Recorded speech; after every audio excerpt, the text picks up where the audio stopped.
Here over at SubStars. So the cat ladies over at the Mary Sue and Associated Book Talk cancel the MAGA coded book for being funny. So there's TikTok, which is pretty gay to start with. Then there's the peak estrogen longhouse for PMSing women, and that's known as Book Talk, which is even worse.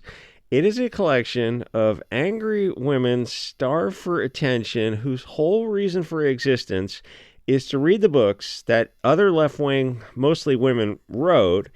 And their goal, they have to take notes on the books because they're searching for anything problematic. And they show them doing this on Twitter and Book Talk, or Book Twitter, where they're highlighting in different colors, and they have little like memo notes and post-it notes to go through this book to find anything problematic, so they can take it online. If it looks like it's pathological, some sort of mental illness, like it looks like it's OCD, is what it looks like.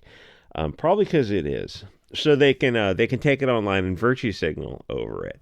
And then they put on absolutely just pounds and pounds of makeup and make sure it's perfect and pretend to be outraged that someone said something like colored instead of color, or out of context or something, or in this case, something like a reference to Elon Musk here, and the line is, "I was inspired by Musk. I used his 5-step design process." That was one of the two things that made her outraged. The other thing was about illegals, Mexicans working in fields, which they do, and I'm not sure why that's politically incorrect. And a big part about understanding liberals is they're not triggered by ideas so much. A lot of times they're just triggered by the words. Here's the other questionable line. So this is one of two, and the line is, "But shouldn't there be a crew of people with questionable work visas picking these grapes for us?" And that is enough to get her canceled. It's like, but that's not why. That's referencing illegals like picking grapes. Why would that be politically incorrect? I don't know, and I don't think they know either. But it's like that's referencing something that factually happens. Oh, that's MAGA coded to the left. So it's to the point of absurdity where you'll see an ad like for an alarm company, and there'll be a 60-year-old white burglar trying to break into a mixed race couple's house. There's a guy on Twitter called White Men Are Stupid in Commercials who tracks all this kind of anti-white racism, and it's so insane. But then once they point it out and you start seeing it, it's like they take the real world and just invert it. And once you see it, you go, oh, this is all commercials. This is all everything in the mainstream. There's a commercial in England that just came out where they're calling out harassment of young English girls. So it shows some English boys, and I mean, real, ethnically English boys, harassing English girls. And the Pakistani boys have to step up and protect the girls from the English boys. That's the left wing. They live in this mirror image, this sinister clown world. So if you have a scene in your book with Mexicans picking whatever for some reason, this triggers the angry cat ladies because to them it's MAGA coded, and anything to do with Trump or Elon Musk in a positive light or even a neutral light is off limits for some reason, to the extent that their publisher, Bloom Books, a subsidiary of some other company, canceled them. And there are these two lines in the book. They're both innocuous lines. Musk business plan and the other thing about grapes. The thing is, I wouldn't put something about Elon Musk in a book because in terms of like timeliness and dating a book, it's too recent. And admittedly, it does divide the audience. Mentioning, if you want to mention something like Dale Carnegie, who's a similar, like a big business person, that would kind of be safer. It wouldn't be like you're selling these are what, romance books or something. So this is not, it's not deep like Shakespeare type of thing. You're not writing the great American novel. You're not putting Moby Dick out there. You're trying to sell to the biggest audience as possible. So I just wouldn't put anything that would hurt the sales if it's not important. Then the other comments about the picking the visas, which is like picking the grapes with the questionable visas, it's like, well, that's a statement of fact. Why is that? Why is that so triggering to the left? But left-wingers on Twitter and Book Talk, and it's not just women, they're like these kind of the Destiny types, the soy boy pussies, who who let other men have sex with their wives for some reason. They're so desperate for attention, they try to virtue signal over every little thing. Racism is their religion. They've been brainwashed by a life of globalist media propaganda to think racism is a pejorative, when essentially it just means in-group preferences, which are natural and healthy. But I will say that caring about these various istophobicisms is finally on the way out.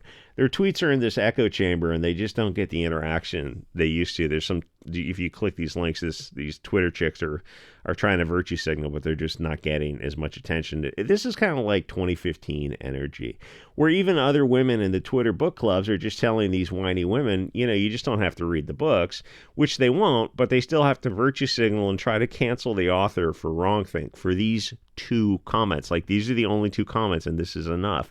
So they don't actually write their own stories. They don't create anything new. All they do is they try to look for authors that they can destroy. And here, the publisher canceled doing business with the writer, so these young witch trial girls got vindicated. They burned a witch. But they don't actually write their own books or create art or create anything. They just read what other people have created and destroy it. And they try to prevent other women from reading the books that have a different perspective. They're desperate to police other women from reading books outside the approved list of good think authors, where the Mary Sue every couple days will have some sort of book list recommendation, and on the cover it's all nons, and they're written by nons or by women, and it's everything's like trans, gay, and you look at these books and they've sold like 12 copies because it's virtue signaling, where they say one thing and they're not actually, they're reading 50 Shades of Grey was like a huge seller, because that's what the romance community really wanted. They didn't want books that checked every box. And most of these books they read are absolutely stupid. It's all kind of the Oprah Winfrey book club. It's our neighborhood, probably in yours too. When the Wu flu came along, people started building these little book kiosks outside their houses, and they put them in front of churches and alleyways and kind of everywhere. I mean, literally on some blocks, they're amazing. Don't get me wrong. Like, if you have books, it's easier just to pass them around the neighborhood than to have to drop them off somewhere. But what those kiosks get is a lot of those kind of Oprah Winfrey Book of the Month club, where every author is some unpronounceable foreign name or some woke anti-white American idiot complaining about European people while speaking English in countries that European people literally created. So the Indians were right. When women were getting bitchy on PMS and for their periods, they sent them away from the rest of the sane community and put them in their own community longhouses where they were free to bitch and moan without bothering anyone important. And they took their cell phones away and blocked their Wi-Fi. So they were forced to repair baskets and tools while they were plugged up. So this allowed the rest of the village to work in peace and harmony. And I think nowadays we're going to have to force the soy boys to join them. They're kind of honorary PMSers. So anyway, the left apparently thinks Trump and Elon Musk are doing something crazy, but they can't actually point to anything. I wish they were, but Trump would need to deport like 20 or 30,000 people a day, and he's deporting a few hundred, and yet the left-wingers are acting like he's doing more. The problem is that Trump is not the Nazi the left thinks he is. So in their mind, they've decided, you'd be waiting a long time for that Epstein list, but fell for it again award, I suppose.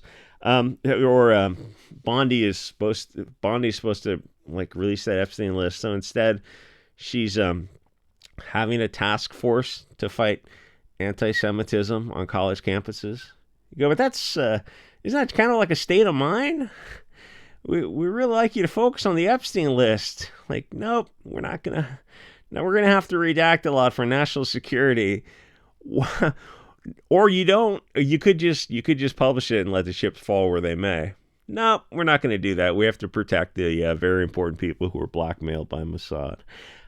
Anyway, so they decided that any book that treats these characters neutrally has got to be banned, which is kind of weird because they call us the book banners for trying to keep adult type of degeneracy out of kids' schools, but they're the ones that actually get women canceled by their publishers. The left isn't against censorship. That type of left wing ended like 50 years ago. Ask them how they feel about my struggle or the Turner Diaries being put in schools. Suddenly they're all for throwing books on bonfires. They want child type of degeneracy, you know, the catamite type of stuff, but not political discussions, which, those books would be. They need censorship because they have bad ideas that can't be defended. It really is just that easy. Anyway, like, comment, subscribe, and I'll see you guys all next episode.